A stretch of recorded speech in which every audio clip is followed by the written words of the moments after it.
Well, welcome to Factually Incorrect with Bill Weinberg, where we call out other people who are spreading misinformation on the internet. And, I could get loads of viewers if I, took on Fox News or our opponents on the right and left, our fellow progressives alone. But that's not how I roll. I think that, before we take on our political enemies, we have to make sure that our own house is in order. And unfortunately, it appears that, this sinister phenomenon of post-truth applies as much to the left as it does to the right, or almost as much to the left as it does to the right. So our first target on Factually Incorrect is going to be Jimmy Dore and his latest political rant. And it's definitely a rant. I mean, I'm a ranter too, but man, he puts me to shame on Aggressive Progressive is the name of his show, where he goes on to this tirade against Barack Obama. And believe me, there are plenty of legitimate criticisms that can be made of Barack Obama, without a doubt. And I'm not here so much to defend Barack Obama as I am to defend accuracy. So why don't we start by dismantling some of his extraordinary claims. You were elected to change shit, and you took his defense secretary and put him in your cabinet and continued George Bush's policy unabated. Oh, really? Obviously, we cannot be referring to Donald Rumsfeld, who was like, the really ultra sinister Bush administration defense secretary that we all love to hate, because he certainly never served in the Obama cabinet. So we can only be talking about Robert Gates. And, well, Obama didn't put Robert Gates in his cabinet. He kept Robert Gates in his cabinet. Okay, it may seem a small point, but he merely kept Robert Gates in his post as, the more moderate Secretary of Defense who replaced Rumsfeld for the first 2 years of his administration. And as for the notion that he, has continued George Bush's policies unabated, well, that's rather counterintuitive. I mean, this may come as a surprise to Jimmy Dore and to a lot of his fans out there. But Obama actually has not invaded any countries. I'm sorry. I mean, George Bush really got the world on its trajectory towards total dystopia with the Iraq invasion of 2003, which just completely destabilized the Middle East.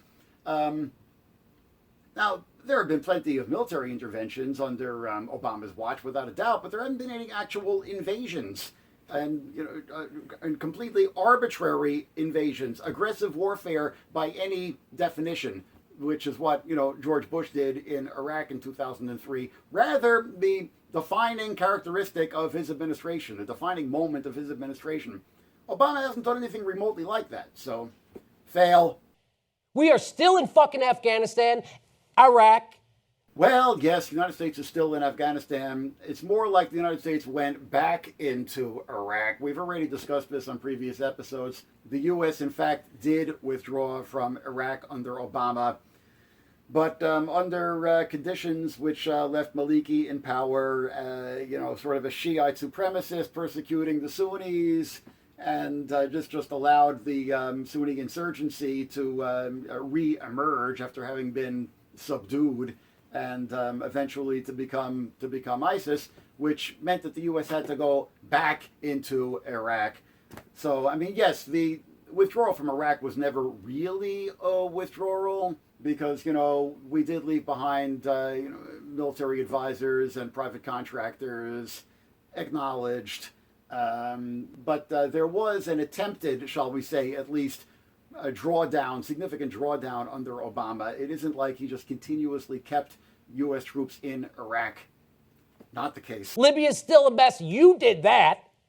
You bombed so much in Syria, you ran out of it. Okay, now here is where we really get to the heart of the matter and actually get to, a disagreement which is not merely factual but has some political substance to it. Okay, there is no analogy between George Bush's invasion, arbitrary aggressive warfare against Iraq in 2003 and Barack Obama's joining France and Great Britain in an aerial campaign in Libya in 2011. These are not remotely analogous. For one thing, there was a revolution going on in Libya. The regime was destabilized, and the regime was fighting for its life and committing terrible atrocities, which is what how the U.S. not even the U.S. but actually led the initiative was actually led by France, got a UN resolution, a UN Security Council resolution backing a no-fly zone, something which George Bush never did in Iraq in 2003. Quite obviously, it was completely unilateral, completely illegal. Now, you can say that they eventually, the NATO allies, U.S., France, Britain, exceeded the mandate of that no-fly zone and actually turned it into a regime change adventure.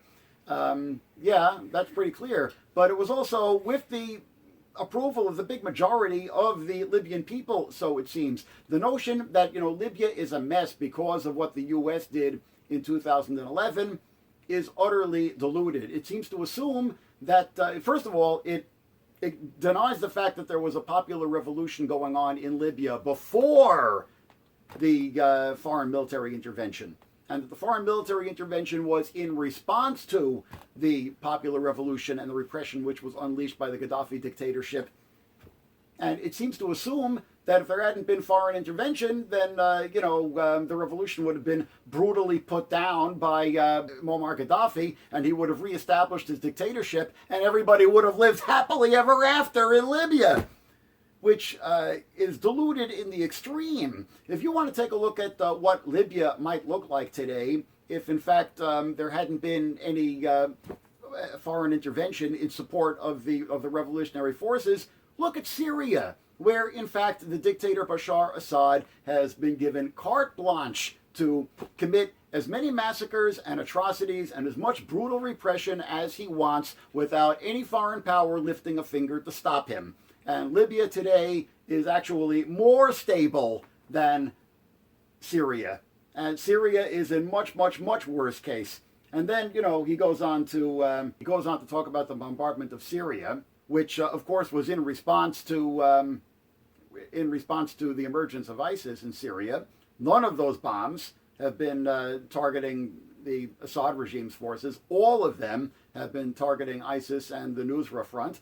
And the bombardment in Syria has been carried out with the support and in coordination with the indigenous forces on the ground that are fighting ISIS, most notably the Kurds in northern Syria. And, I understand the problems, believe me, I understand the problems with any projection of U.S. military power in the Middle East or anywhere else in the world. But as long as the indigenous forces that are fighting ISIS on the ground are demanding U.S. air support, I don't feel like I'm in any position to deny them that and to tell them, no, go to hell, fight ISIS on your own. Especially if the U.S., as was the case, bears responsibility for the emergence of ISIS, as we're always being told, then that means that we actually owe some responsibilities of solidarity to the people who are now being left to contend with ISIS in Syria and in Iraq. The hard work of democracy. And maybe you wonder why those people don't show up to vote. Maybe because you're sending their jobs overseas. Maybe because the candidate that you wanted them to vote for passed NAFTA at the same time she gutted welfare and exploded the prison population, and those people know it. Oh, really? Hillary Clinton passed NAFTA? Hillary Clinton gutted welfare and exploded the prison population? When was she ever in a position of power to do this? I would love to know. NAFTA was negotiated under Poppy Bush and signed into law under Bill Clinton. I hate to tell you this, Jimmy Dore, but Bill Clinton and Hillary Clinton are two different people. They're not the same person. So, no, Hillary Clinton certainly did not pass NAFTA. And Hillary Clinton was never in a position where she had the ability to gut welfare and to explode the U.S. prison population. Her husband, Bill, did those things when she was First Lady. She didn't do them. Her only public responsibilities have been as a senator and as a Secretary of State. So that's just completely wacky what you just said there, Jimmy. Because we don't have a goddamn choice. There was no way to vote against Goldman Sachs. There was no way to vote against more war. There was no way to vote against Big Pharma or those motherfuckers cracking heads in North Dakota. Well, actually, there is a way to vote against these motherfuckers who are busting heads in North Dakota. If you're a citizen of North Dakota, because those motherfuckers who are busting heads in North Dakota are the North Dakota State Police. They are not under the command of the federal government. That's not how the American system works. They're under the command of the governor of North Dakota. And in fact, I mean, I acknowledge that this was a case of direct action getting the goods. And if it hadn't been for the protest movement and, people who, put their lives and their bodies on the line out there in the bitter cold on the plains of North Dakota for week after week, it never would have happened. But nonetheless, it remains a fact that in the end, Obama's executive department, at least for the moment, stopped the Dakota Access Pipeline. So, fail. Do you know that half the people in your own country are poor or in poverty? Half the people in the country are in poverty? According to the U.S. Census Bureau, it's 14%. I don't know where you're getting 50% from.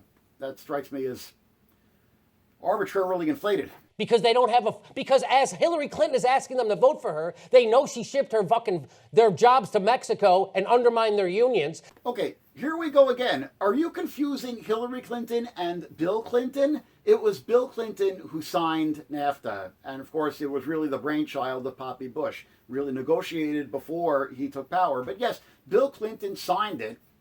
And there's been, a general bipartisan consensus of both parties in favor of NAFTA and in favor of the whole neoliberal agenda of free trade. And of course, we oppose that, and we should call it out, and we should protest it. But we should do so in terms which were at least vaguely accurate.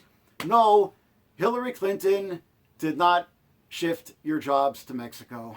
You could argue that she was, complicit in shifting jobs to Mexico, but to make it sound as if, she was the mastermind of NAFTA is just, again, it's just flat out wrong, flat out wacky, flat out, just somebody ranting and not paying any attention to facts. And the people who exposed war crimes inside of our government, what did he do? He put them in jail and tortured them. Private Manning, he tortured them. Okay, Juan Mendez, the UN Special Rapporteur on the use of torture, did in fact issue a statement saying that Private Manning was subject to cruel, inhuman, and degrading conditions, which may constitute torture. Basically, this is a reference to being held in solitary confinement. But certainly, it is not the what is implied by claiming that, Manning has been tortured as if he had been subject to the same kind of atrocities which took place at Abu Ghraib. So, you think we should let him get away with that one? All right, Jimmy, maybe we'll let you get away with that one. But not the next one. And what about those journalists? You're afraid about, everybody's worried about, Trump is going to be threatening journalists. He's going to threaten journalists. Barack Obama has already used the Espionage Act 6 times to prosecute our best journalists in America.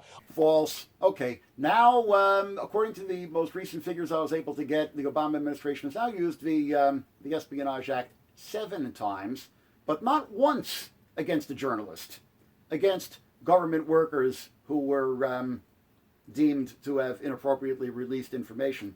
Some of them may claim that they're whistleblowers. The administration claims otherwise. They spoke to journalists, but the act was not used against journalists.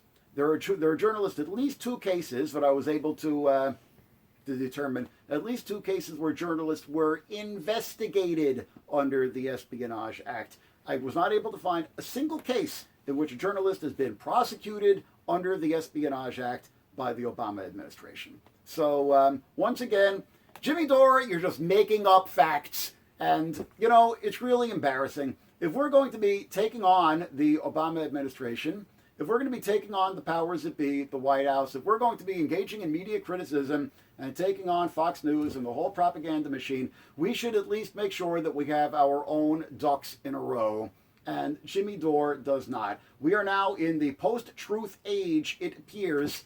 And this phenomenon seems to affect the left as much, or at least almost as much, as it affects the right. So, and of course, nobody listens to me. Nobody listens to Bill Weinberg because I'm just, I don't have a fancy studio. I'm just in my rent-stabilized apartment full of books with a bathtub in the kitchen here on the Lower East Side. So who cares about Weinberg? But, imagine, Weinberg actually knows what he's talking about and cares about facts and cares about accuracy. And maybe we should, give a little bit of credence to that as opposed to just having a fancy studio. Just a thought. Well, anyway, like and subscribe. Check out my website, Counter Vortex, where every word I write is documented and factual. And, please join us next time for another exciting episode of Factually Incorrect with Bill Weinberg.